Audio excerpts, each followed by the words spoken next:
Magandang araw mga kagabay, ngayon po June 17, 2025, araw po ng Martes. Pinapaalala po ng ating Panginoon sa Gospel na tayo ay patuloy na magmahal. Piliin natin palagi ang umibig kahit na ang isang tao ay hindi kamahal-mahal o kaibig-ibig. Sabi nga sa Gospel, ibigin mo ang iyong kaaway, pagdasal mo ang lahat ng mga umuusig sa iyo at nag-aalimura sa iyo. Napakaganda po itong paalala ng Panginoon. Na instead na maghiganti tayo, instead na maging masama rin tayo sa mga taong nagiging masama sa atin, mas piliin natin ang magpakabuti.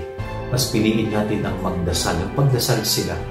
Ipagdasal na magkaroon ng pagbabago sa kanilang isip, na magkaroon ng pagbabago sa kanilang puso. Yung total conversion, yun ang pwede nating hingin sa Diyos para sa mga tao na ito.